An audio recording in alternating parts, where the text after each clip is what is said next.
तला आदमी गुनाह हमहू कैले बानी, ऐसा नइखे जे नइखे कैले। हम दूध के धोवल ना है, दूध बेचले बानी तो दूध के धोवल कहां से हो सकेले हम। तो दिक्कत यहाँ बा कि पहले के सभे कैले बा के नइखे कैले। अच्छा ये बताई जे लइकाई में गलती केकरा से नइखे भइल? त मोदी जी ना कैले हुई है। हाँ? तो दुनिया में सबसे हर आदमी अपने जीवन में गलती किया है जब उसके समझ नहीं था कि लिरिक्स का मतलब क्या होता है, अश्लीलता का मतलब क्या होता है। लेकिन अब हम जानते हैं कि अश्लीलता का मतलब क्या होता है। इसीलिए तो गाए हैं कि तोरा रखी जाके कचरा ये जा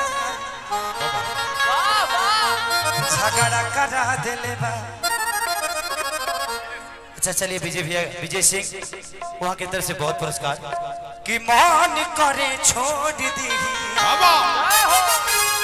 कहिल पढ़ाई कि होला स्कूलिया अभी बहुत लड़ाई कि धके कोनो गाटा खींच ले ले बाटू पटा हमर जीवा जरा देले कि तोरा अखिया के कजरा ये जा अरे झगड़ा करा कि नोट बरसे न तोहरा नथुनिया कि जब हिलावे लुकमोट हरमोनिया। इसमें कहाँ से लीला? एक और ये हमारी कृष्णा बेदर्दी जी का लिखा हुआ गाना था। एक और गाना बाबा के को हिट कैले बा, पवन बाबा के कि देहला दरदिया सैया दुनु रगरी ले के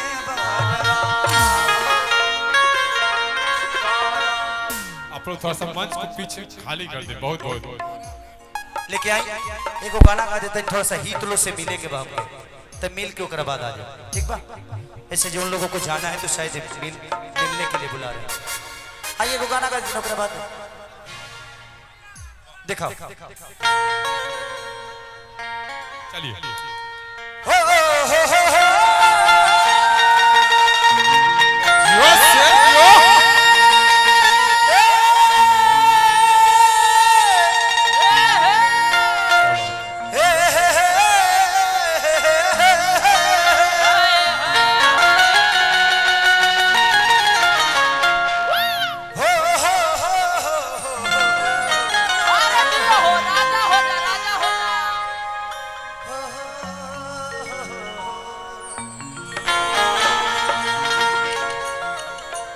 बैठ जाए, शांति से बैठ जाए। उनकी आँखों से दिल में वाह वाह उतरते गए बेपना प्यारी उनसे हम करते गए।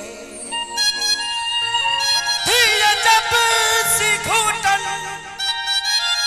सांस हो जाती बंद बाबा जो मेरा मन था मुश्किल में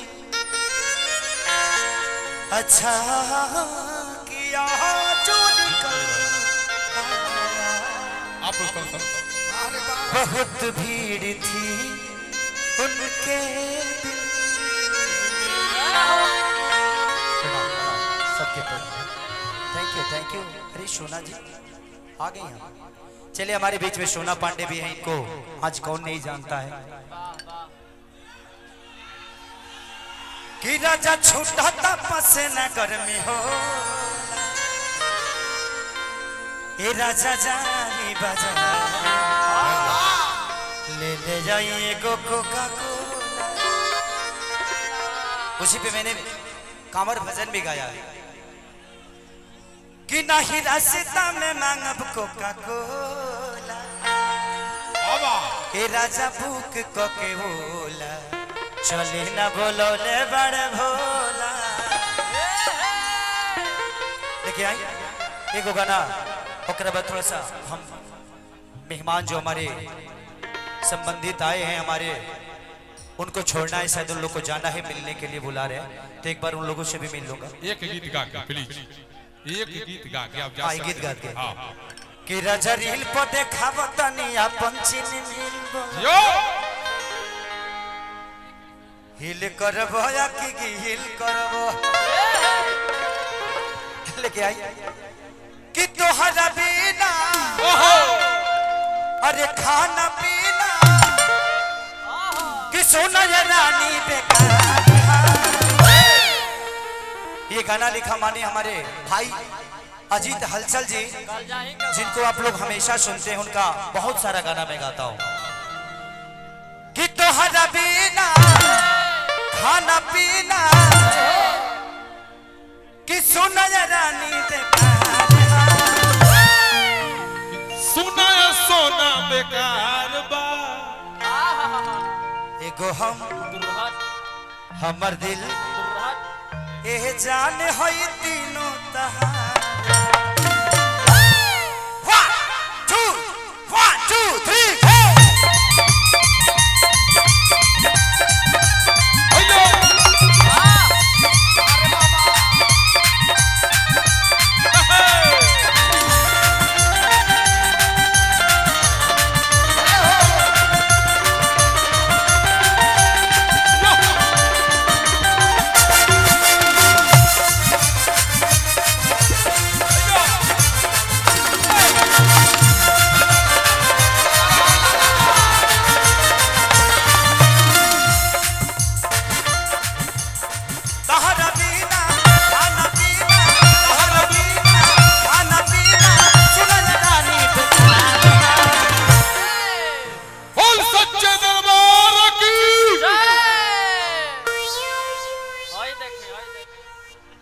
पागल हो गल इसका रे। हां भाई हमने गावत नहीं कि सुना रहरा बिना खाना पीना बेकार देगा तो बोल सच्चे दरबार की जाए। माहौल चिन्हता रहे। चलिए हमारे भीम भाई जो कि हमारे एरिया के शान है, लाकर छपरा गांव हमारे पंचायत में है, उसी पंचायत के हमारे भाई जिला पार्षद के आज उम्मीदवार भी हैं और जीते भी हैं। मेरी ईश्वर से प्रार्थना हो कि जल्दी से एक और ऊंचाई को, और हमारे भाई मनीष जी के तरफ से बहुत पुरस्कार। अच्छा सड़वा पंचायत के मुखिया तू ले कहा को नोट काहे के देता रहे, एक बार दे के हाथ जाला मार दे के रहता, हम निश्चित तू हो निश्चित। चलिए मनीष भाई की तरफ से पुरस्कार। जिनके पास टाइम नहीं वो पे फोन कर देंगे। हाँ चलिए हमारे बड़े भाई हृदयालाल यादव जो कि हम सातों भाइयों में सबसे बड़े हैं, उनके तरफ से भी बहुत प्यार आशीर्वाद आया था। हाँ बड़े हृदय भैया कि सुना ये रानी बेकार एगो हमर दिल ए जान होई तीनों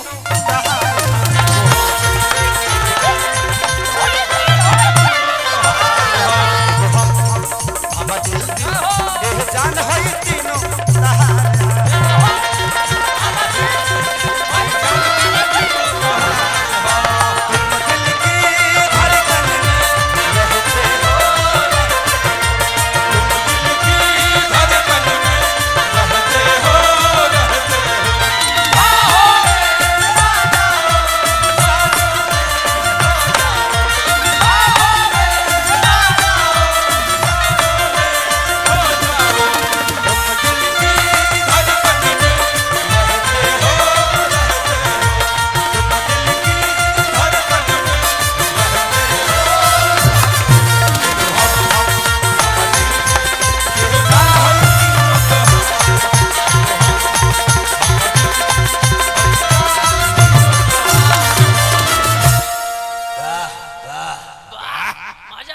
अच्छा लग रहा है। हाँ नेपाल जियो मेरे कोरोना के शेरों जियो। नेपाल से अच्छा लगता कि जब से देखनी तहरा के रहिले हरदम पागल हो कि जियल नहीं जा बानी घर से भागल इरादा ठीक नहीं खेल लगा। कृपया दूरी बना रहे, बीच में लगातार है। बाबूजी बड़े बचा के